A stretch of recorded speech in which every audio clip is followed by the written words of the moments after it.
This is the most common mistake that I see in Node.js projects. Now consider this particular endpoint wherein we are getting employee info and then returning it back as a JSON object.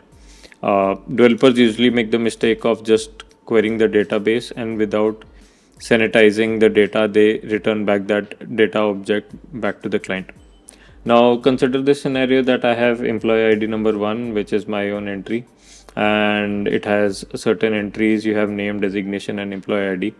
And now consider the case that I want to upgrade my database, update my application, and add a newer field. Maybe it's my email, and this is my personal information, right?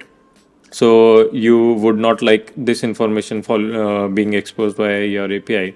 But since this particular endpoint had no sanitization of the output, what will happen is that if I now go into my database and if I now update my database,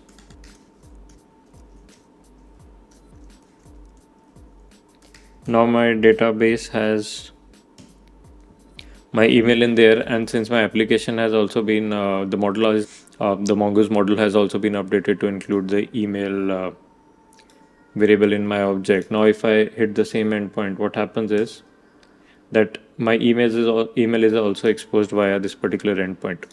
Now usually this sort of cases are not captured unless you have a very strong test suite in your application.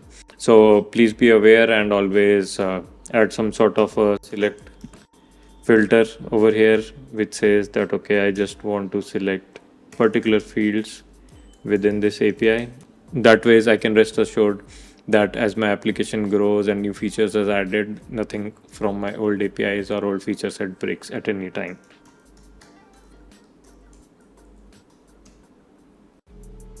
If you found the contents of this video useful, please do press the like button and subscribe to my channel.